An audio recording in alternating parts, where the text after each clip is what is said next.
Disclaimer, ये मानवा मेरा नहीं है। ये वीडियो बस स्टोरी का एक पर्सनल एक्सप्लेनेशन और समरी है मेरी तरफ से। पूरा मजा लेने और अच्छे से समझने के लिए मैं हाईली रिकमेंड करूंगा कि आप ओरिजिनल मानवा खुद पढ़ें। व्यूअर टिप्स, बेस्ट एक्सपीरियंस के लिए मैं रिकमेंड करूंगा कि इस वीडियो को 1.5x स्पीड पर देखें। और हाँ, वीडियो को बीच में ड्रॉप करने से पहले प्लीज कम से कम 20 मिनट जरूर देखें for better understanding of the story. अगर आपको मेरी मेहनत पसंद आई और आप चैनल को सपोर्ट करना चाहते हैं तो प्लीज एक लाइक करें और ऐसे ही ऑसम मानवा एक्सप्लेनेशन के लिए सब्सक्राइब जरूर करें।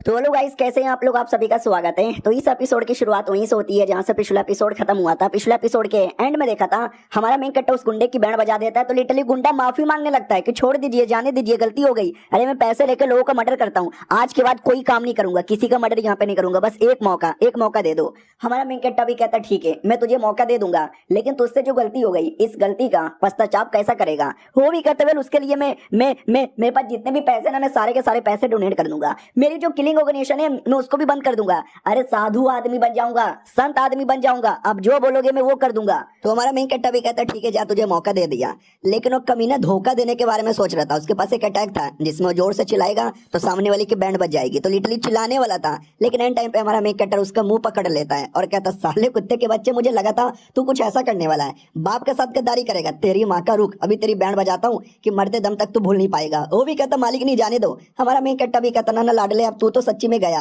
वो भी कहता नहीं हमारा मेन कट्टा भी कहता रहने दे लाडले, क्यों ना कितना बोलने की कोशिश करेगा, बोल कुछ भी नहीं पाएगा। अब तेरे पावर से तुझे मारूंगा। तो उसका जो मेंटल अटैक उसके मुंह में ऑन करके उसके मुंह के अंदर से फाड़कर उसकी बॉडी ही बम की तरह ब्लास्ट कर देता है। दूसरा गुंडा देख के एकदम डर जाता है।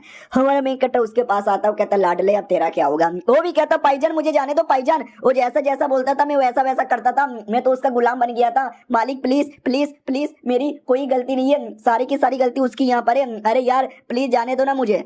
हमारा मेन कट्टा भी कहता वेल ओके ठीक है समझ गया, मुझे कुछ और बता। वो भी कहता वेल मैं बताता हूँ ना, आपके भाई ने पैसा दिया था मरवाने का आपको। हमारा मेन कट्टा भी कहता हो शुक्रिया मुझे बताने के लिए। तो वो भी कहता तो क्या जाने दोगे। तो हमारा मेन कट्टा भी कहता नहीं तुझे नहीं छोड़ेंगे, क्योंकि ये मुझे पहले से मालूम था कि मेरे कजन ने मुझे मरवाने का पैसा दिया था। तुम सब बड़े कमीने लोग हो, तुम सब मरना डिजर्व करते हो, जाओ तुम भी मरो। इसकी बॉडी कंट्रोल करवाता है, इसका गला दबाता है और इसकी जान निकाल लेता है। मरते ही हमारा मेन कट्टा दोनों की बॉडी को एवोपरेट कर देता है, यानी खत्म ही कर देता है, हल्का सा निशान भी नहीं बचता। आसमान की ओर देखता है और कहता ये जून टेंशन ना लो, तुम्हारी बॉडी के अंदर मैं आ चुका हूँ, तुम्हारा जो भी बदला है वो मैं यहाँ पे लूंगा। और रही बात उस कमीने कजन का, उसको मार के भी बदला लेना बाकी है जो मैं लेके रहूंगा। यानी हमें पहले एपिसोड से लेके अभी तक क्लियर बताया नहीं गया था, लेकिन अब 100% क्लियर हो गया है कि हमारा मेन कट्टर के ये रियल बॉडी नहीं है, वो बेसिकली या तो किसी और दुनिया का या पास्ट में से इनकार्नेशन लेकर ये बॉडी में आया, तभी तो ये नॉर्मल दुनिया में हमारा मेन कट्टर एक स्ट्रॉन्ग कल्टीवेटर है।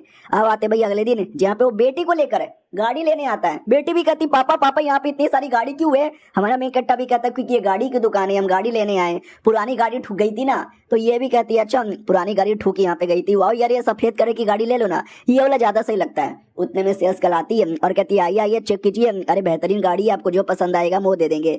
हमारा मेन कट्टा भी कहता है बढ़िया तो लग रहा है यही दे दो। उतने में पीछे से कजन भी आ जाता है उसकी बंदी के साथ, जिसको हमने देखा था। उसकी बंदी भी कहती है मालिक यार ये वाली गाड़ी बड़ी सही लग रही है मेरे चमड़े के साथ सफेद सफेद मैच करिए, ले लो।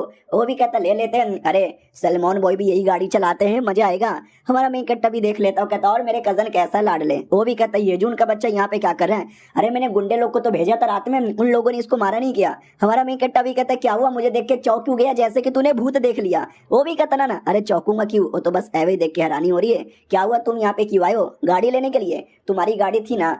हमारा मेन कट्टा भी कहता मेरी गाड़ी किसी ट्रक ड्राइवर ने उड़ा के तोड़ फोड़ के तहस नहस कर दिया, और ड्राइवर को कोई कंट्रोल कर रहा था जानबूझ के मुझे उड़ाने के लिए। क्या लगता है कौन कर सकता है। ये भी कहता व्हाट, क्या तुम्हारा मर्डर करने की किसी ने कोशिश की। अरे डोंट वरी, मैं पता करूंगा किसने कोशिश किया, तुम्हारे लिए न्याय करूंगा।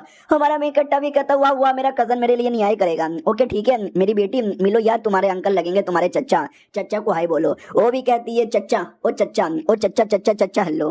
वो भी कहता है एक सेकंड ये मुझे चच्चा क्यों बोल रही है, ये है कौन। हमारा मेन कट्टा भी कहता रे हमारी बेटी है, तुम्हारी भतीजी लगेगी। तो वो चौक जाता व्हाट तुम्हारी बेटी है, अरे भाई तूने शादी कब कर ली, तेरे बच्चे कब हो गए। हमारा मेन कट्टा भी कहता वे बच्चा पैदा करने के लिए शादी करना जरूरी थोड़ी ना है वो तो बस मैंने पेलम पाली की थी उसी से बच्चा हो गया, तो इसके लिए अब से मेरे साथ रहती है। वो भी कहता ओ लाडले पेलम पाली करके बच्चा पैदा कर रहा, नाइस नाइस कर और खुश हो जाता है कि थैंक गॉड ये उसकी बेटी है, अगर उसकी बहन होती ना तो प्रॉब्लम हो जाता। याद है ना इसने हमारे मेन कट्टा के मम्मी पापा को मारा था प्रॉपर्टी अपने नाम पे करने के लिए, हालांकि प्रॉपर्टी मिल गई है लेकिन ऑफिशियली अभी तक उसका मालिक नहीं बना है, क्योंकि हमारा मेन कैरेक्टर जिंदा है। अगर जब तक वो जिंदा रहेगा ये मालिक नहीं बन सकता।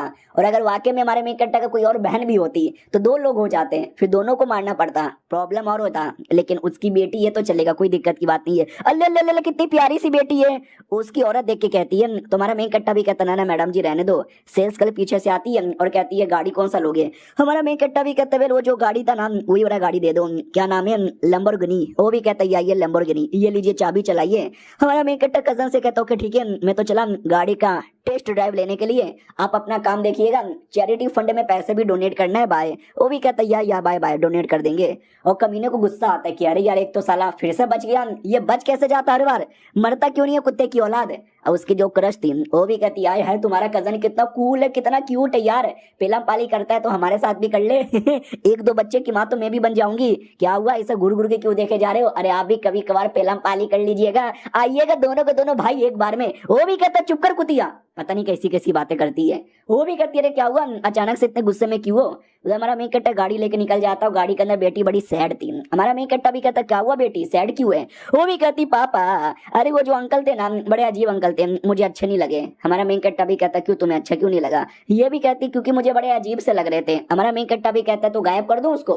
ये भी कहती गायब कैसे गायब। हमारा मेन कैरेक्टर भी कहता जादू मंत्र होता है ना, लेकिन जादूगर गायब करके चीजें वापस लेकर आते हैं, लेकिन मैं ऐसा गायब करूंगा जिससे तुम्हारे चच्चा वापस कभी नहीं आएंगे। तो वो भी कहती ना रहने दो, अगर आपने उनको गायब कर दिया तो उनके मम्मी पापा टेंशन में आ जाएंगे, प्रॉब्लम लेंगे, इसके लिए रहने दो।